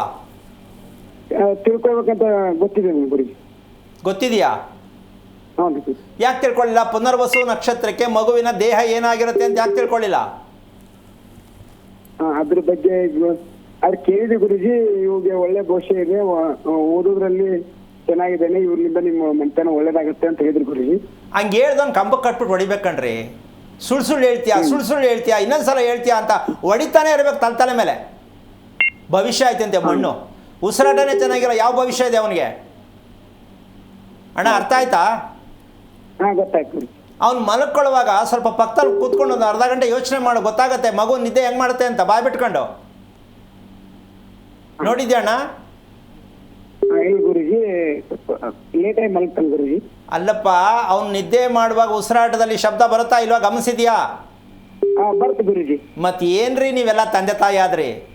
ನಾನು ಇಲ್ಲಿ ಕೂತ್ಕೊಂಡು ಹೇಳ್ತೀನಿ ಮಗು ನಿದ್ದೆ ಹೆಂಗೆ ಮಾಡುತ್ತೆ ಅಂತ, ನಿಮಗೆ ಗೊತ್ತಿಲ್ಲ. ಅಯ್ಯೋ, ಎಂಥ ತಂದೆ ತಾಯಿಗಳಿದ್ದಾರೆ ಅಂದರೆ ನಿಜಕ್ಕೂ ನನಗೆ ಅರ್ಥ ಆಗ್ತಾ ಇಲ್ಲ. ಅದು ಎಷ್ಟು ಜನ ಬೈತಿರೋದು ನನಗೆ ಗೊತ್ತಿಲ್ಲ. ಏನಪ್ಪ ಇವ್ರು ಹಿಂಗೆಲ್ಲ ಮಾಡ್ತಾರೆ, ಕಂಡಮ್ ಮಾಡ್ತಾರೆ ಅಂತ. ತಂದೆ ತಾಯಿಗಳು ಕಂಡಮ್ ಮಾಡಬೇಕು ಅಂತ ನನ್ನ ಆಸೆ ಇಲ್ಲ. ಎಚ್ಚರಿಕೆ ತೊಗೊಂಡು ಮಕ್ಕಳನ್ನ ಬದುಕಿಸಿ, ಮಕ್ಕಳನ್ನ ರಕ್ಷಣೆ ಮಾಡಿ. ಓದ್ಸಕ್ಕೆ ಹೋಗಬೇಡಿ. ಓದ್ಸೋದಾಮೇಲೆ ತಂದೆ ತಾಯಿಗಳಿಗೆ ಮಗು ನಿದ್ದೆ ಮಾಡೋದು ಗೊತ್ತಿಲ್ಲ ಅಂದರೆ ಇನ್ನೇನು ಮಕ್ಕಳಿಗೆ ಮಾಡ್ತೀರಾ ನೀವು ಹೇಳಿ? ನಿಮ್ಮ ಕರ್ಮನೇ ಅದು, ನಿಮ್ಮದೇ ರಿಕಾರ್ಡ್ ಅದು. ನೀವುಗಳು ನಿದ್ದೆ ಮಾಡಿರ್ತಾನೆ, ಗಂಡ ಒಂದು ಸಲ ಮಲ್ಕೊಳ್ಳೋದು, ಹೆಂಡ್ತಿ ಒಂದು ಸಲ ಮಲ್ಕೊಳ್ಳೋದು, ಗಂಡ ಒಂದು ಸಲ ಊಟ, ಹೆಂಡ್ತಿ ಒಂದು ಸಲ ಊಟ. ಇವ್ರಿಗೆ ಮಕ್ಕಳಾಕಮ್ಮ ಹೌದು ಗುರು, ಬೇಕಾ? ಬೇಡ ಗುರು. ಅಲ್ಲ, ಜೀವನನೇ ಅಲೆಮಾರಿ. ಯಾಕೆಂದರೆ ಕಂಪ್ಲೀಟಾಗಿ ಫಿಟ್ ಪರ್ಸನ್ನೇ ಅಲ್ಲ ಗಂಡ ಹೆಂಡ್ತಿ. 7:15 ಗಂಟೆಗೆ ಊಟ ಮಾಡೋಣ, ಬರ್ತಾ ಇದ್ದೀನಿ, ರೆಡಿ ಮಾಡಿರು, ತಟ್ಟೆ ಹಾಕು ಬಂದೆ. ಇದು ಗಂಡ ಹೆಂಡ್ತಿ. ನೀನು ತಿನ್ಕೋ, ನಾನೆಲ್ಲೋ ಇದ್ದೀನಿ. ಇದು ಯಾವ ಗಂಡ ಹೆಂಡ್ತಿ ಇದು? ಇದಕ್ಕೆ ಮದುವೆ ಯಾಕೆ ಬೇಕಾ? ಇದು ಕ್ವಾಲಿಟಿ ಇಲ್ಲ. ಜೊತೆಲಿ ಕೈ ಹಿಡ್ಕೊಂಡು ಬೆರಳು ಸೇರಿಸ್ಕೊಂಡು ಪಂಚೆ ಸೀರೆ ಗಂಟಾಕಿ ಏನ್ರಿ ಕರ್ಮ ಇದು? ಮದುವೆನಲ್ಲಿ ಹೆಣ್ಣು ಗಂಡಿಗೆ ಬಟ್ಟೆ ಗಂಟಾಕ್ತಾರೆ, ನೋಡಿದ್ಯೇನಮ್ಮ? ಏನಕ್ಕೆ ಅಂತ ಕೇಳಿದ್ರೆ ನೋಡೋಣ. ಬಟ್ಟೆ ಗಂಟಾಕ್ತಾರೆ ಹೆಣ್ಣು ಗಂಡಿಗೆ, ಏನಕ್ಕೆ ಗೊತ್ತಿಲ್ಲ. ಹಿರಿಯರು ಮಾಡ್ಕೊಂಬಿಟ್ರೆ ಸ್ವಾಮಿ ಅಷ್ಟೇ. ಏನಕ್ಕೆ ಗಂಟು ಹಾಕೋದು? ಅಲ್ಲ, ಭಗವಂತ ಬ್ರಹ್ಮ ಗಂಟು ಹಾಕವನೆ. ಎಲ್ಲಿ ನೋಡಿದ್ರ ನೀವು ಭಗವಂತ ಹಾಕಿರೋದು ಬಂದು? ಯಾರು ನೋಡಿಲ್ಲ. ಸುಮ್ಮನೆ ಬರೀ ಸುಳ್ಳು ಹೇಳೋದು. ಹೌದು. ಅದೇನಕ್ಕೆ ಅಂತಂದರೆ, ಸಾಕ್ಷಾತ್ ಮಹಾಲಕ್ಷ್ಮಿ ನಾರಾಯಣನಿಗೆ ಕೇಳುವ ಒಂದು ಪ್ರಶ್ನೆ. ಜೂಜಾಡ್ತಾರೆ, ಇಬ್ಬರು ಕುತ್ಕೊಂಡು ಜೂಜಾಡ್ತಾರೆ. ಲಕ್ಷ್ಮೀನಾರಾಯಣ ಜೂಜಾಡ್ತಾರೆ ಪಗಡೆ. ಆ ಆಡೋದ್ರಲ್ಲಿ ನಾರಾಯಣ ಸೋಲ್ತಾರೆ. ಆಗ ಲಕ್ಷ್ಮಿಗೆ ಹೇಳ್ತಾರೆ, ಏನಕ್ಕೆ ಬೇಕು ಕೇಳು. ಲಕ್ಷ್ಮಿ ಒಂದೇ ಕೇಳೋದು, ನೀವು ನನಗೆ ಸೋಲ್ಬೇಕು. ಯಾವುದರಲ್ಲಿ? ಪ್ರೀತಿಯಲ್ಲಿ. ಇನ್ನೇನು ಕೇಳಲ್ಲ. ನೀವು ನನಗೆ ಸೋಲ್ಬೇಕು ಪ್ರೀತಿಯಲ್ಲಿ. ಇನ್ನೇನು ನಕ್ಲೆಸ್ ಮಾಡಿಸ್ಕೊಡಿ ಅಂತ ಕೇಳಲ್ಲ. ಆ ಪ್ರೀತಿಯಲ್ಲಿ ಸೋಲಬಾರ್ದು ಅಂದರೆ ಸದಾ ನನ್ನ ಒಟ್ಟಿಗೆ ಇರಬೇಕು ನೀವು. ಅದಕ್ಕೆ ಅವಾಗ ಗಂಟಾಕೊಂಡಿದ್ದು. ಹೆಣ್ಣು ಗಂಡಿಗೆ ಬಟ್ಟೆ ತುದಿಯನ್ನು ಗಂಟಾಕೋದು ಏನಕ್ಕೆ ಅಂದರೆ ಸದಾ ಹೆಣ್ಣಿನ ಜೊತೆಯಲ್ಲೇ ಇರಲಿ ಅಂತ. ಸ್ವಾಮಿ ಕೆಲಸಕ್ಕೆ ಹೋಗದೆ ಹೆಣ್ಣು ಪಕ್ಕ ಕೂತ್ಕೊಂಡು ಎಲ್ಲಿಂದ ತರೋಣ ಅಂತ ಎಷ್ಟು ಜನ ಬೈತಾರೆ ಹೇಳಿದ್ರೆ. ಗಂಟಾಕೊಂಡು ಕೂತ್ಕೊಂಡು ದುಡ್ಡು ಎಲ್ಲಿ ತರೋಣ ಅಂತಾರೆ. ಆದರೆ ಪಕ್ಕದಲ್ಲೇ ಕುತ್ಕೋಬೇಕು ಅಂತಲ್ಲ, ಮನಸ್ಸು ಹೆಂಡತಿ ಮೇಲೆ ಸದಾ ಇರಬೇಕು. ಹೆಂಡತಿಗೆ ಗಂಡನ ಮೇಲೆ ಸದಾ ಇರಬೇಕು. ಇದೇನಮ್ಮ? ಇಲ್ಲ ಗುರುಗಳೇ, ಅವ್ರದೇ ಪ್ರಪಂಚ, ಅವ್ರದೇ ಚಿಂತನೆ. ಮನೆಗೆ ಬಂದಾಗ ಬತ್ತಾದೆ ಮುಂಡೆದು ಅಂತ ಬಾಗಿಲು ತೆಗಿಬೇಕು ಅಲ್ವಾ? ಇವಳು ಕಟ್ಕೊಂಡು ಬರೀ ಇದೇ ಆಯಿತು, ನಿನ್ನೇನು ರಾಮಾಯಣ ಇರಲ್ಲ, ಮನೆ ಬಿಟ್ಟು ಹೋಗಲ್ಲ ಅಂತ ಅವನು ಹೇಳ್ತಾರೆ. ಸೊ ಈ ಮಟ್ಟಕ್ಕೆ ಹೋಗ್ತಾ ಇದ್ದೀವಿ ಅಂದರೆ ನಮಗೆ ಮದುವೆದು ಗೊತ್ತಿಲ್ಲ, ಊಟ ಮಾಡೋದು ಗೊತ್ತಿಲ್ಲ, ಏನು ಗೊತ್ತಿಲ್ಲ. ಅದಕ್ಕೋಸ್ಕರವಾಗಿ ಅಮ್ಮ ಇವಾಗ ನೀನು ಏನು ಮುಖ್ಯವಾಗಿ ತಿಳ್ಕೋಬೇಕು ಯಜಮಾನ್ರೆ? ಹೇಳಿ ಗುರುಜಿ. ಈಗ ನೀವು ಗೊತ್ತಾಯ್ತಾ ಏನು ತಿಳ್ಕೊಬೇಕಂತ? ಗೊತ್ತಾಯ್ತು ಗುರುಜಿ. ಏನು ತಿಳ್ಕೊಬೇಕು ಹೇಳಿ? ಮಕ್ಕಳ ಮೇಲೆ ವಿಶೇಷ ಗಮನ ಹರಿಸ್ಬೇಕು ಗುರುಜಿ. ಮತ್ತೆ ಹೆಂಡತಿ ಒಂದು ಕೂಡ ಒಂದು ಒಂದು ಒಂದು ನಿಮಿಷ ಕೇಳಿಸ್ಕೊಳ್ಳಿ. ನಿಮ್ಮ ಮಗನನ್ನು ರಿಪೇರಿ ಆಗಬೇಕು, ಆರೋಗ್ಯವಾಗಿರಬೇಕು ಅನ್ನೋದಾದರೆ, ನನ್ನ ಮಗ ಪುನರ್ವಸು ನಕ್ಷತ್ರಕ್ಕೆ ಏನಕ್ಕೆ ನನ್ನ ಹೊಟ್ಟೆಯಲ್ಲಿ ಹೆಂಡತಿ ಹೊಟ್ಟೆಯಲ್ಲಿ ಹುಟ್ಟಿದ್ದಕ್ಕೆ ಕಾರಣ ಏನು, ಜನ್ಮ ಕೊಟ್ಟಿದ್ದಕ್ಕೆ ನನಗೆ ಕಾರಣ ಏನು ಅಂತ ತಿಳ್ಕೊಳ್ಳೋದೇ ಆದರೆ, ಆಸಕ್ತಿ ಇದ್ದರೆ ಇದೆಯಾ? ಇದೆ ಗುರುಜಿ. ಬನ್ನಿ ಕೂತ್ ಮಾತಾಡೋಣ. ಮಗನ ಕರ್ಕೊಬಂದು ಮುಂದೆ ಕೂರಿಸಿ, ನೀವಿಬ್ಬರು ಹಿಂದೆ ಕೂತ್ಕೊಳ್ಳಿ, ನಾನು ತೋರಿಸ್ಕೊಡ್ತೀನಿ. ನಿಮ್ಮ ಮಗ ಕೂತ್ಕೊಳ್ಳೋ ಸ್ಟೈಲ್ ಹೆಂಗಿದೆ ಅಂತ ತಿಳ್ಕೊಂಡ್ರೆ ಸಾಕು. ನೀವು ಕರೆಕ್ಟಾಗಿ ನೆಟ್ಟಗೆ ಕೂತ್ಕೊಳ್ಳೋಕ್ಕಾಗಲ್ಲ ಅವನು. ಇಲ್ಲ ಗುರುಜಿ, ಯಾವಾಗಲೂ ಕೂಡ ಡೌನ್ ಆಗಿರ್ತಾನೆ. ಇದು ನಿಮ್ಮ ಹೆಂಡತಿ ಹೊಟ್ಟೆಲಿ ಇರಬೇಕಾದ್ರೆ ಬಂದಿರೋದು, 4ನೇ ತಿಂಗಳು ಗರ್ಭಾವಸ್ಥೆಯಲ್ಲಿ ಆಗಿರ್ಬೇಕಾದ್ರೆ ದೋಷ ಇದು. ಅವರೇ ನ್ಯಾಯ ಕೂತ್ಕೊಳ್ಳಲ್ಲ, ಟಿ ವಿ ಮೊಬೈಲ್ ನೋಡ್ಕೊಂಡು ಹಿಂಗೆ ಬಗ್ಬಿಟ್ಟಿರ್ತಾರೆ ಗರ್ಭಿಣಿ ಇರುವಾಗ. ಅದು ಒಳಗೆ ಮಗು ಬೆಂಡು. ಅಮ್ಮ, ತಾಯಿ ಗರ್ಭದಲ್ಲಿರ್ತಕ್ಕಂಥ ಮಗುನ ಒಂದ್ಸಲ ಚಿತ್ರ ನೋಡ್ಕೊಳ್ರಿ. ಮಗು ನೆಟ್ಟು ಮಲಗಿರಲ್ಲ ಒಳಗಡೆ, ಅದಕ್ಕೆ ಜಾಗ ಇರಲ್ಲ, ಕೊಕ್ಕರಿಸ್ಕೊಂಡಿರುತ್ತೆ ಹಿಂಗೆ. ಅದು ಹುಟ್ಟಿದ ಮೇಲೆ ಆ ಮಗುನ ಸ್ಟ್ರೈಟ್ ಮಾಡಬೇಕು ಅಂತ ಯಾವ ಅಪ್ಪ ಅಮ್ಮನಿಗೆ ಗೊತ್ತು? ಅದು ಗರ್ಭ ವ್ಯವಸ್ಥೆಯಲ್ಲಿ ಮಗು ಹೇಗೆ ವಾಸ ಮಾಡಿರುತ್ತೋ ನರಕವಲ್ಲಿ, ಆ ಹುಟ್ಟಿದ ಮೇಲೆ ನರಕದಲ್ಲೇ ತಂದೆ ಬೆಳೆಸ್ತಾರೆ. ಯಾಕೆ ಅಂದರೆ ಮಕ್ಕಳನ್ನ ನೆಟ್ಟಕ್ಕೆ ಕೂತ್ಕೊಂತ ಹೇಳೋ ಅಪ್ಪ ಅಮ್ಮ ಯಾರೂ ಇಲ್ಲ. ಹೇಳಿದ್ರು ಅದು ಕೂತ್ಕೊಳ್ಳಲ್ಲ. ಯಾಕೆ? ಶಕ್ತಿ ಇಲ್ಲ. ನೀವು ಹಂಗೆ ಕೂತ್ಬಿಟ್ಟು ಆ ಮಗುನ ಗರ್ಭ ವ್ಯವಸ್ಥೆಯಲ್ಲಿ 4 ತಿಂಗಳಿಗೆ ದೇಹದ ಭಾಗಗಳು ಎಲ್ಲ ಬೆಳವಣಿಗೆ ಶುರುವಾಗುತ್ತಮ್ಮ. ಆ 4ನೇ ತಿಂಗಳಲ್ಲಿ ಯಾವ ತಂದೆ ತಾಯಿ ಆ 4ನೇ ತಿಂಗಳನ್ನು ಯಾರು ಪ್ರೀತಿಯಿಂದ ಅದನ್ನು ಪಾಲನೆ ಮಾಡ್ತಾರೋ ಅವ್ರ ಹೊಟ್ಟೆಯಲ್ಲಿ ಹುಟ್ಟುತ್ತೀರಿ ಒಳ್ಳೆಯ ಮಗು. ಗೊತ್ತಾ? ಎಷ್ಟು ತಿಂಗಳಂತೆ? ಇದೊಂದೇ ಕೇಳೋದು. 1ನೇ ತಿಂಗಳೇನು, 2ನೇ ತಿಂಗಳೇನು, 5ನೇ ತಿಂಗಳೇನು, 8ನೇ ತಿಂಗಳೇನು, 9ನೇ ತಿಂಗಳೇನು? ಇದ್ರಲ್ಲಿ ನಮ್ಮ ಕೆಲಸ ಏನು? ಯಾರು ತಿಳ್ಕೊಂಡವ್ರೇನಮ್ಮ? ಇಲ್ಲ ಗುರುಗಳೇ. ಮತ್ತು ಏನದು ಗೂಡ್ಸ್ ಲಗೇಜ್? ಅದು ಸುಮ್ಮನೆ ತುಂಬ್ಕೊಂಬಿಡಕ್ಕೆ ಒಳಗಡೆ. ಈ ಮಟ್ಟಕ್ಕೆ ಮಗು ಮಾಡಿದ್ರೆ ಮಗು ಆಮೇಲೆ ಹುಟ್ಟಿದ ಮೇಲೆ ಏನ್ರಿ ಆಗುತ್ತೆ? ಸ್ವಲ್ಪ ಯೋಚನೆ ಮಾಡಬೇಕು. ಮದುವೆ ಆಗಬೇಕು, ಮಗು ಆಗಬೇಕು. ಯಾವ ಮಗು ರೀ ಬೇಕಾಗಿರೋದು? ಮದುವೆ ಯಾವುದ್ರಿ ಬೇಕು ಗೊತ್ತಿಲ್ಲ. ಸೊ ಈ ಒಂದು ಮಟ್ಟದಲ್ಲಿ ತುಂಬ ಕಷ್ಟ ಅನಿಸುತ್ತೆ ಜನಗಳಿಗೆ. ಏನಪ್ಪ ಇವ್ರು ಈಗ ಬಂದು ಹೇಳ್ಬಿಟ್ರು, ನಾವು ಮದುವೆ ಆಗ ಮುಂಚೆ ಸಿಕ್ಕಿರಿ ಎಷ್ಟೋ ಚೆನ್ನಾಗಿರೋದಲ್ಲ ಅಂತ ಎಷ್ಟೋ ಜನ ಯೋಚನೆ ಮಾಡ್ತಾರೆ. ಹೌದೌದು. ಈ ಥರದ ವಿಚಾರ ನನಗೆ ಬೇಕಾದಷ್ಟು ಫೋನ್ ಬರುತ್ತೆ. ನೀವು ಇಷ್ಟು ದಿನ ಎಲ್ಲಿದ್ರಿ ಅಂತ ಕೇಳೋರು ಇದ್ದಾರೆ ನನಗೆ. ಆದರೆ ಎಲ್ಲ ಟೈಮಲ್ಲೂ ಭಗವಂತ ಯಾವುದೋ ಒಂದು ಟೈಮಲ್ಲಿ ಕಳಿಸ್ತಾರಂತೆ ಯಾವುದೋ ಒಬ್ಬ ವ್ಯಕ್ತಿಯನ್ನು, ಅಷ್ಟೇ. ಅದನ್ನು ಎಷ್ಟು ಜನ ಬಳಸ್ಕೋತಾರೋ ನಂಗೆ ಗೊತ್ತಿಲ್ಲ. ನೀವು ಒಂದು ಕೆಲಸ ಮಾಡಿ ತಿಳ್ಕೊಳ್ಳೋಕೆ ಪ್ರಯತ್ನ ಮಾಡಿ, ಹೇಳ್ಕೊಡೋಣ. ಒಳ್ಳೆಯದಾಗಲಿ. ಧನ್ಯವಾದಗಳು ಕರೆ ಮಾಡಿದ್ದಕ್ಕೆ. ಗುರುಗಳೇ, ಆಗಲೇ ಮಲಗುವುದ್ರಲ್ಲೂ ಕೂಡ ಕ್ರಮ ಇದೆ. 3 ಕ್ರಮದಲ್ಲಿ ಮಲಗಿದ್ರೆ ನಮ್ಗೆ ಒಳ್ಳೇದು ಅಂತ ಹೇಳ್ತಾ ಇದ್ರಿ. ಆ ವಿಷಯ ಅಲ್ಲಿಗೆ ನಿಲ್ತೋದನ್ನ ಮುಂದುವರಿಸಿ. ಈಗ 1ನೇದು ನೇರವಾಗಿ ಆಕಾಶ ನೋಡೋ ಥರ ಮಲಗ್ತಕ್ಕಂಥ ವಿಚಾರಕ್ಕೆ ಮಲಗ್ಬಿಟ್ಟು 8 ಸಲ ದೀರ್ಘವಾಗಿ ಖುಷಿಯಾಗಿ ಉಸಿರಾಟ ಆಡಬೇಕು, ಫ್ರೀಯಾಗಿ. ಹಿಂಗೆ ಅಂದರೆ ನಾನು ಯಾವುದೋ ಬೋಟಲ್ಲಿ ಹೋಗ್ತಾ ಇದ್ದೀನಿ, ಇಲ್ಲ ಒಳ್ಳೆ ಓಲೋ ಬಸ್ಸಲ್ಲಿ ಹೋಗ್ತಾ ಇದ್ದೀನಿ, ಈ ಫೀಲ್ ಮಾಡ್ಕೊಳ್ಳೋಕೆ ಕಾಸು ಕೊಡ್ಬೇಕೇನಮ್ಮ? ಇಲ್ಲ ಗುರು. ಯಾವಾಗಲೂ ಮನುಷ್ಯ ಫೀಲ್ ಮಾಡ್ಕೊಳ್ಳೋದು ತುಂಬ ಚೆನ್ನಾಗಿರ್ಬೇಕು. ಹೇಮಾ ಮಾಲಿನಿ, ನಿಮ್ಗೆ ಯಾವ ಹೀರೋಯಿನ್ ಇಷ್ಟ ಇದ್ದಾಳೆ, ಅವಳೇ ನನ್ನ ಹೆಂಡ್ತಿ ಅಂತ ತಿಳ್ಕೊಳ್ಳಿ, ಅವಳೇ ಚೆನ್ನಾಗಿ ಕಾಣಿಸ್ತಾಳೆ ಅಲ್ವಮ್ಮ? ಸಿನಿಮಾದಲ್ಲಿ ನೋಡ್ಬಿಟ್ಟು ಬಂದು ಹೆಂಡ್ತಿ ಹೇಮಾ ಮಾಲಿನಿ ತನ ಇಲ್ಲ ಅಂದರೆ ಏನು ಮಾಡೋಣ? ಅವ್ನು ಮಾಡ್ಕೊಳ್ರಿ. ಹಿಂಗೆ ಭಾವನೆ ಮಾಡ್ಕೊಳ್ಳೋಕೇನು ಕಷ್ಟ ಹೌದು ಅಲ್ವೇನಮ್ಮ? ಬದುಕನ್ನ ಎಷ್ಟು ಸರಳವಾಗಿ ಬದುಕ್ಬೋದು. ಅಯ್ಯೋ ನಂತವೇನಿಲ್ಲ, ನನ್ನ ಕೈಲಿ ಏನೂ ಆಗಲ್ಲ, ನನಗೆ ಸಿಕ್ಕಿರೋಳು ಸರಿ ಇಲ್ಲ, ನನಗೆ ಸಿಕ್ಕಿರೋನು ಸರಿ ಇಲ್ಲ. ಏನ್ರಿ ಇದು ಕೆಟ್ಟ ಅಭ್ಯಾಸ? ಅದಕ್ಕೋಸ್ಕರವಾಗಿ ವಿಚಾರ ಏನಪ್ಪ ಅಂತಂದರೆ, 8 ಸಲ ಉಸಿರಾಟವನ್ನು ಆಡ್ತಕ್ಕಂಥ ಫೀಲಿಂಗಲ್ಲಿ ನಿಮ್ಗೆ ಯಾವುದು ಚಿಂತನೆ ಬರಲ್ಲ. ಈ ಹಿಂಭಾಗದ ತಲೆ ಪಿಲ್ಲೋನಲ್ಲಿ ಕೂತಿರತ್ತೆ. ಆ ಪಿಲ್ಲೋ ಹೇಗಿರಬೇಕು ಅಂದರೆ ಒಳ್ಳೆ ಸೌದೆ ತುಂಡಿದ್ದಂಗೆ ಇರಬಾರ್ದು, ಹಾರ್ಡ್ ಆಗಿರ್ಬಾರ್ದು. ಪಿಲ್ಲೋ ಹಾಕ್ಕೊಳ್ಳೋದು ಹಾರ್ಡ್ ಇದ್ದರೆ ಏನಾಗುತ್ತೆ ಅಂದರೆ ನಿಮ್ಮ ಹಿಂಭಾಗದ ತಲೆಯಲ್ಲಿ ಇರ್ತಕ್ಕಂಥದ್ದು ನಿಮಗೆ ಮೆಮೊರಿ ಬಾಕ್ಸ್ ತುಂಬಾ ಎಚ್ಚರಿಕೆ ಕೊಡುತ್ತದು. ಕರೆಕ್ಟಾಗಿ ದಿಂಬನ ಪಿಲ್ಲೋ ಒಳಗಡೆ ಕರೆಕ್ಟಾಗಿ ಬಾಕ್ಸ್ ಥರ ಕುತ್ಕೋಬೇಕು ತಲೆ. ಅದು ಮಧ್ಯ ಹಳ್ಳ ಆಗುತ್ತೆ, ಆ ಕಡೆ ಈ ಕಡೆ ಕವರ್ ಮಾಡ್ಕೊಳ್ಳುತ್ತೆ. ಆ ರೀತಿ ಪಿಲ್ಲೋನಲ್ಲಿ ಮಲಗಬೇಕು. ಪಿಲ್ಲೋ ಯಾವುದೋ ಒಂದು ಎಳಕೋ, ಮಣೆ ಒಂದು ಎಳಕೋ, ಬಟ್ಟೆ ಮೇಲೆ ಹಾಕೋ, ಬಿದ್ಕೋ, ಹಂಗೆಲ್ಲ ಬಿದ್ಕೋ ಅಂತಲ್ಲ. ಮಲ್ಕೊಳ್ಳೋದಕ್ಕೆ ಭಗವಂತನ ಹತ್ರ ಹೋಗ್ತಾ ಇದ್ದೀವಿ ಅಂತ ತಿಳ್ಕೊಂಡು, ಅಂದರೆ ಸತ್ತೋಗ್ತಾ ಇದ್ದೀನಿ ಅಂದರೆ ರಾತ್ರಿ ಸತ್ತಿರ್ತೀವಿ, ಬೆಳಗ್ಗೆ ಹುಡ್ತೀವಿ. ಹೌದಲ್ಲ ನಮ್ಮ? ಅದಕ್ಕೆ ಬೆಳಗ್ಗೆ ಸ್ನಾನ ಮಾಡೋದು. ರಾತ್ರಿ ಹುಟ್ತೀವಿ, ಬೆಳಗ್ಗೆ ರಾತ್ರಿ ಸಾಯ್ತೀವಿ, ಬೆಳಗ್ಗೆ ಹುಟ್ತೀವಿ, ಅದಕ್ಕೆ ಸ್ನಾನ ಮಾಡೋದು. ಆ ರೀತಿಯಾಗಿರ್ತಕ್ಕಂತಹ ಒಂದು ಲೆಕ್ಕಾಚಾರದಲ್ಲಿ 8 ಸಲ ದೀರ್ಘವಾದ ಉಸಿರಾಟನ ಆಡ್ತಕ್ಕಂಥದ್ದು. ಇನ್ನೊಮ್ಮೆ ಹೇಳ್ತೀನಿ, ದೀರ್ಘ ಅಂದರೆ ಸಡನ್ನಾಗಿ ಎಳಿಬೇಡಿ, ಕಷ್ಟ ಆಗ್ತದೆ. ಸರಳವಾದ ರೀತಿ ನಿಮ್ಮ ಶಕ್ತಿ ಎಷ್ಟಿದೆ ಅಷ್ಟು ನಿಧಾನಕ್ಕೆ ಎಳ್ಕೊಂಡು ಅಭ್ಯಾಸ ಮಾಡ್ಕೊಳ್ಳೋಕೆ ಟೈಮ್ ತೊಗೊಳುತ್ತೆ. ಇದು ಒಂದಾಯಿತು. ಇನ್ನು ಬಲಕ್ಕೆ ತಿರುಗ್ತಕ್ಕಂತಹ ಒಂದು ಲೆಕ್ಕದಲ್ಲಿ ಬಂದರೆ, ಬಲಗಡೆ ತಿರ್ಕೊಳ್ಳೋದು, ಸೈಡ್ ಮಲ್ಕೊಳ್ತೀವಲ್ಲ, ಅದು 16 ಸಲ ಉಸಿರಾಡಬೇಕು ಬಲಕ್ಕೆ. ಯಾಕೆಂದ್ರೆ ಮೂಗು 2 ಕಡೆ ಉಸಿರಾಡ್ತೀವಲ್ವಾ, ಒಂದು ಹೋಗೋದು ಒಂದು ತಗೊಳ್ಳೋದು ಇದೆಯಲ್ಲ, ಆ ಮಲಗುವಾಗಲೂ ಅದನ್ನು ಎಚ್ಚರಿಕೆ ತಗೋಬೇಕು. ರೈಟಿಗೆ 16 ಸಲ ಉಸಿರಾಡಬೇಕು. ಆಮೇಲೆ ಲೆಫ್ಟಿಗೆ ಬರಬೇಕು. ಇದು ಕೈಲಾಸಕ್ಕೆ ನಾವು ಹೋಗ್ತಾ ಇದ್ದೀವಿ ಅಂದರೆ ಎಂಥ ಅದ್ಭುತವಾದ ನಿದ್ದೆಗೆ ಹೋಗ್ತಾ ಇದ್ದೀವಿ ಅನ್ನೋ ಫೀಲಿಂಗ್ ಕೊಡೋದು ಎಡಗಡೆ ಮಲ್ಕೊಳ್ಳೋದು. ಎಡಗಡೆ ಮಲ್ಕೊಂಡಾಗ 8, 16, 16ನ 32 ಮಾಡ್ಕೊಳ್ಳಿ. 32 ಸಲ ಉಸಿರಾಡಬೇಕು. ಅಷ್ಟರೊಳಗಡೆ ನೀವು ನಿದ್ದೆಗೆ ಒಳ್ಳೆ ನಿದ್ದೆಗೆ ಹೋಗ್ಬಿಡ್ತೀರಾ. 32 ಸಲ ಉಸಿರಾಡೋದ್ರೊಳಗಡೆ ಒಳ್ಳೆ ನಿದ್ದೆಗೆ ಹೋಗ್ತೀರಾ. ಆಮೇಲೆ ಹೆಂಗಾರು ತಿರ್ಕೊಳ್ಳಿ. ಇಷ್ಟಂತೂ ಮಾಡಬೇಕು. ಇದು ನಿದ್ದೆಯ ಕ್ರಮ.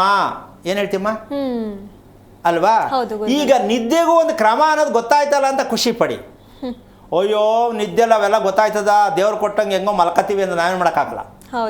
ಹಾಗಾಗಿ ಈ ರೀತಿಯಾದ ಲೆಕ್ಕವನ್ನು ಯಾಕೆ ಅಂದರೆ ಕೊನೇನು 32 ಏನಕ್ಕೆ ವಿಶೇಷ ಅಂತ ಹೇಳ್ತೀನಿ.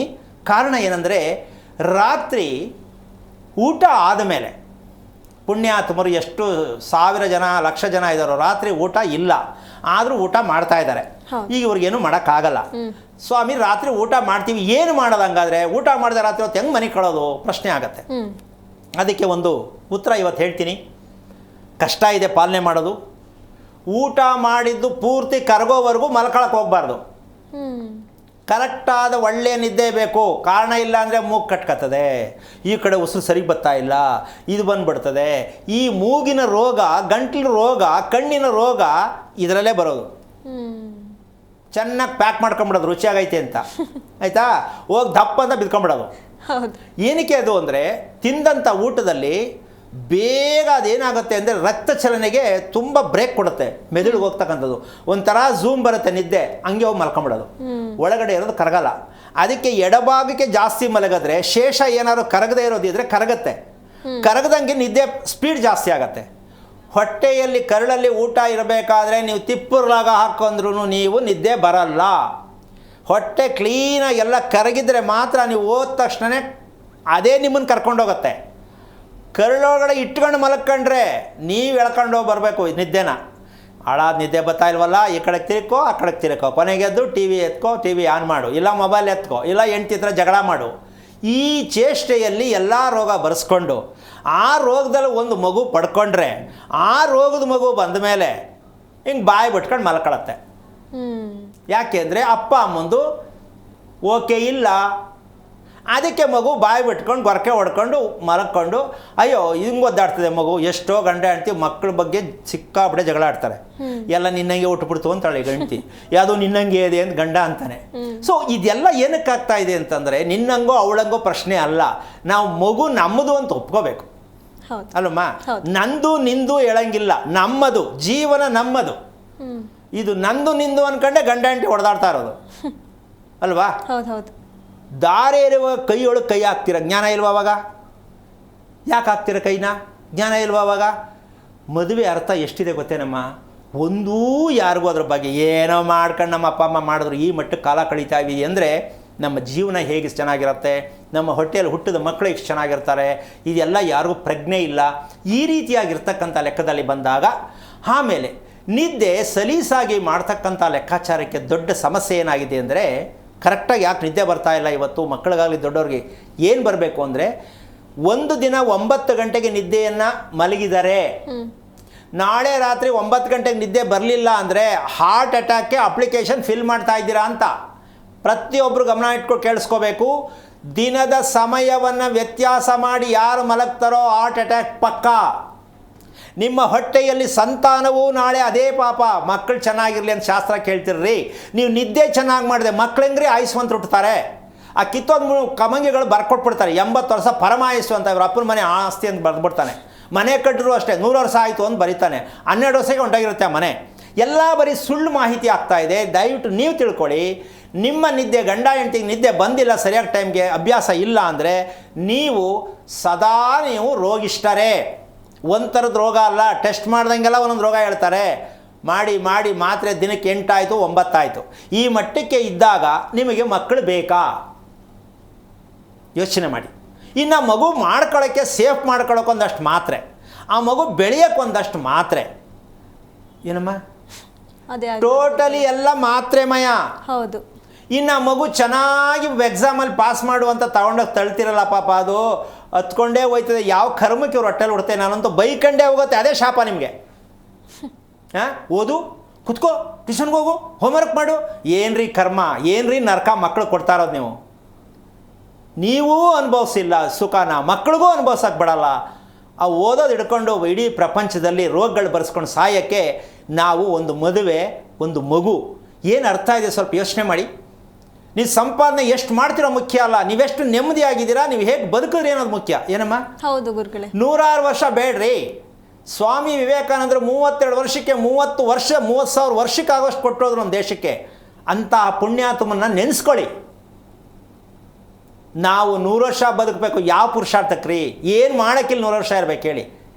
ತಲೆಯಲ್ಲಿ ಅಂಟಿಸ್ಬಾರ್ದಲ್ಲ ಅಂಟಿಸ್ಕೊಂಡು, ರೋಗಗಳು ಬರೆಸ್ಕೊಂಡು, ಆಪ್ರೇಷನ್ ಮಾಡಿಸ್ಕೊಂಡು, ಮಾತ್ರೆಗಳು ನುಂಗ್ಕೊಂಡು, ಇದು ಜೀವನನ? ಇದು ಮನುಷ್ಯ ಅಂತ ಅನಿಸ್ಕೋಬೋದಾ ನಾವು? ಇದು ಯಾವ ಕರ್ಮ ಇದು? ಇದು ದೇವ್ರು ಕೊಟ್ಟೆ ನಮ್ಮ ಮಾತ್ರೆ ನುಂಗಕ್ಕೆ? ಇಲ್ಲ ಗುರುಗಳೇ. ಆಪ್ರೇಷನ್ ಮಾಡಿಸ್ಕೊಂಡು ದೇವ್ರು ಹೇಳೋ ನಮ್ಮ? ಇಲ್ಲ. ಮತ್ತು ಯಾಕೆ ಇದೆಲ್ಲ ಅನುಭವಿಸ್ಬೇಕು? ಯಾಕೆ ಪ್ರಜ್ಞೆ ಬರ್ತಾ ಇಲ್ಲ ಒಬ್ರಿಗೂ? ಯಾಕೆ ಎಚ್ಚರಿಕೆ ತಗೋತಾ ಇಲ್ಲ? ಬರೀ ಆಸ್ತಿ ಮಾಡೋದು ಹೇಳ್ಕೊಡ್ತೀರಾ ಮಕ್ಳಿಗೂ. ನೀವು ಆಸ್ತಿ ಮಾಡೋಕ್ಕೆ ಪ್ರಯತ್ನ ಮಾಡ್ತೀರಾ. ಆಸ್ತಿ, ನಿಜವಾದ ಆಸ್ತಿ ನಿದ್ದೆ. ಅದಕ್ಕೋಸ್ಕರವಾಗಿ ಸಮಯವನ್ನು ಯಾರೇ ಆಗಲಿ ಒಂದೇ ಸಮಯದಲ್ಲಿ ಯಾವ ಕಾರಣಕ್ಕೂ ಮೋಷನ್ಗೆ ಹೋಗೋ ಪದ್ಧತಿ ಇಲ್ಲ. ಹೌದಾ? ಯಾಕೆ ಅಂದರೆ ಒಂದೇ ಸಮಯಕ್ಕೆ ಮಲಗಲ್ಲ, ಅದಕ್ಕೆ ನಿಮಗೆ ಒಂದೇ ಸಮಯಕ್ಕೆ ಮೋಷನ್ಗೆ ಹೋಗಲ್ಲ. ಇನ್ನು ಕೆಲವು ತಿಳ್ಕೊಂಬಿಟ್ಟವ್ರೆ, ಸ್ವಾಮಿ ಕರೆಕ್ಟಾಗಿ ನನಗೆ ಎಚ್ಚರಿಕೆ ಆದ ತಕ್ಷಣ ಹೋಗ್ಬಿಟ್ಟು ಫಸ್ಟೇ ಆ ಕೆಲಸ ಅಂತಾರೆ. ಆದರೆ ನಾನು ಕೇಳ್ತೀನಿ, ಕರೆಕ್ಟಾಗಿ ಹೋಗಿದೆ ಅಂತ ನಿನಗೆ ಗೊತ್ತಾ ಅಂದರೆ ಅದು ಹೆಂಗೆ ಸ್ವಾಮಿ ಹೇಳೋದು? ಏನಮ್ಮ ಸುಲಿಸಾಗಿ ಹೇಳ್ಬಿಡೋದು, ನಾನು ಕರೆಕ್ಟಾಗಿ ಹೋಗ್ತೀನಿ ಸ್ವಾಮಿ. ಹೆಂಗದು ಗೊತ್ತಾ ನಿನಗೆ? ಏನು ತೂಕ ಹಾಕಿದೀಯಾ? ಅಲ್ವೇನಮ್ಮ? ಇದು ಕೇಳಿಸ್ಕೊಳ್ಳೋಕ್ಕೆ ಮಾತಾಡೋಕೆ ಒಂದು ಸ್ವಲ್ಪ ಬೇಜಾರು ಅಂತ ಅನಿಸ್ಕೋಬೋದು. ರಿಯಾಲಿಟಿ, ಸತ್ಯವನ್ನು ತಿಳ್ಕೊಬೇಕಂದ್ರೆ ಇದನ್ನು ಮುಚ್ಚಿಟ್ಟಾಗಲೇ ನಾವು ಸಮಸ್ಯೆ ಸಿಕ್ಕಾಕೊಳ್ಳೋದು. ಇದ್ರ ಕ್ರಮ ತಿಳ್ಕೊಳ್ಳೇಬೇಕು. ಮೋಷನ್ ಕ್ಲೀನ್ ಆಗಬೇಕು, ಕ್ಲೀನ್ ಆಗಿದೆ ಅನ್ನೋದಕ್ಕೂ ಸಮಯ ಬಂದಾಗ ತೋರಿಸ್ಕೊಡ್ತೀನಿ. ನಾವು ಹೆಂಗೆ ತಿಳ್ಕೊಳ್ಳೋದು ಅನ್ನೋದು ಅದು ಇದೆ. ಆದರೆ ನಾವು ತಿಳ್ಕೊಳಕ್ಕೆ ಹೋಗ್ತಾ ಇಲ್ಲ, ನಮಗೆ ಸಮಯ ಇಲ್ಲ. ಆ ಕಾರಣದಿಂದಾಗಿ ಮಕ್ಕಳಿಗೆ ದೇಹದ ಪರಿಚಯವನ್ನು ಮಾಡಿಸ್ತಕ್ಕಂಥದ್ದು, ಪ್ರತಿದಿನ ಒಂದೇ ಸಮಯಕ್ಕೆ ಮಕ್ಕಳನ್ನ ಮಲಗಿಸ್ತಕ್ಕಂಥ ಅಭ್ಯಾಸ ಯಾವ ತಂದೆ ತಾಯಿ ಮಾಡ್ತಿರೋ ಆ ಮಕ್ಕಳಿಗೆ ಆಯಸ್ಸನ್ನು ನೀವು ಕೊಡಬೇಕಾಗಿಲ್ಲ, ನೀವು ಹೇಳಬೇಕಾಗಿಲ್ಲ, ದೇವ್ರ ಹತ್ರ ಹೋಗಬೇಕಾಗಿಲ್ಲ. ಆರಾಮಾಗಿ ಬದುಕತ್ತೆ. ಅದು ಓದಬೇಕಾ, ಕೆಲಸಕ್ಕೆ ಹೋಗ್ಬೇಕಾ, ಬಿಸ್ನೆಸ್ ಮಾಡಬೇಕಾ, ಲವ್ ಮಾಡಬೇಕಾ, ಅದು ಏನೆಲ್ಲ ಇದೆ ಅದು ಆಟೋಮೆಟಿಕ್ ಕರ್ಕೊಂಡು ಹೋಗುತ್ತೆ. ಅದು ನೀವು ಚೇಂಜ್ ಮಾಡೋಕ್ಕಾಗಲ್ಲ. ಚೇಂಜ್ ಮಾಡೋಕ್ಕಾಗತ್ತೆ ನಮ್ಮ? ಆಮೇಲೆ ಶಾಸ್ತ್ರ ಕೇಳ್ತಾರೆ, ನನ್ನ ಮಗಳು ಹೊಂಟೋದ್ಲು, ನನ್ನ ಮಗ ಹೊಂಟೋಗಲಿಲ್ಲ. ನಿಮ್ಮ ಕಾಟದಾಟೇ ಹೊಂಟೋಗಿದ್ದವರು ಅಂತ ನಿಮಗೆ ಗೊತ್ತಿಲ್ಲ. ದಯವಿಟ್ಟು ನಾನು ಇಷ್ಟೊತ್ತರೆಗೂ ಮಾತಾಡಿದ ವಿಚಾರದಲ್ಲಿ ಯಾರಿಗಾಗಲಿ ಬೇಜಾರಾಗಿದ್ದರೆ, ಕೋಪ ಆಗಿದ್ದರೆ ದಯವಿಟ್ಟು ಯಾಕೆ ಹೇಳ್ತೀನಿ ಅಂದರೆ, ನೀವು ಸ್ವಲ್ಪ ಎಚ್ಚರಿಕೆ ತೊಗೊಳ್ಳಿ, ನೆಮ್ಮದಿಯಾಗಿ ಬದುಕಿ, ಆಯುಷ್ವಂತರಾಗಿರಿ, ಮಕ್ಕಳನ್ನ ರಕ್ಷಣೆ ಮಾಡಿ ಅಂತ ಹೇಳೋದಕ್ಕೆ ನಾನು ಇಷ್ಟು ಮಾತಾಡಬೇಕಾಯಿತು. ದಯವಿಟ್ಟು ಯಾರು ಬೇಜಾರು ಮಾಡ್ಕೊಳ್ಳಿಲ್ಲ ಅಂತ ತಿಳ್ಕೊಂಡು ಕಾರ್ಯಕ್ರಮ ಮುಗಿಸ್ತಾ ಇದ್ದೀನಿ. ಜೈ ಶ್ರೀರಾಮ್. ಗುರುಗಳೇ, ಇಷ್ಟೊತ್ತು ನಮ್ಮೊಂದಿಗೆ ಕಾರ್ಯಕ್ರಮದಲ್ಲಿ ಭಾಗಿಯಾಗಿ ನಮ್ಮೆಲ್ಲ ಪ್ರಶ್ನೆಗಳಿಗೆ ಹಾಗೆ ನಮ್ಮ ವೀಕ್ಷಕರ ಎಲ್ಲ ಪ್ರಶ್ನೆಗಳಿಗೆ ಉತ್ತರ ಕೊಟ್ಟಿದ್ದಕ್ಕೆ ತಮಗೆ ಧನ್ಯವಾದಗಳು. ನೋಡಿದಳ ವೀಕ್ಷಕರೇ, ಇದಾಗಿತ್ತು ಇವತ್ತಿನ ವಿಶೇಷ. ನೋಡ್ತಾ ಇರಿ ಜಿ ಕನ್ನಡ ನ್ಯೂಸ್, ಸತ್ಯವೇ ಸುದ್ದಿಯ ಜೀವಾಳ. ಹೆಚ್ಚಿನ ಮಾಹಿತಿಗಾಗಿ ಸಂಪರ್ಕಿಸಿ ಶ್ರೀಮಾನ್ ಶ್ರೀ ಪುರುಷೋತ್ತಮ್ ದೇಶಿಕ್ ಗುರೂಜಿ, ಶ್ರೀ ಧರ್ಮ ಮಾರ್ಗ ಕಚೇರಿ, ನಂಬರ್ 532, ಮಲಥಳ್ಳಿ ಮುಖ್ಯ ರಸ್ತೆ, ಬೆಂಗಳೂರು 560056. ಸಂಪರ್ಕಿಸಿ 9148639933, 8618915231, 9513393251, 91082588834.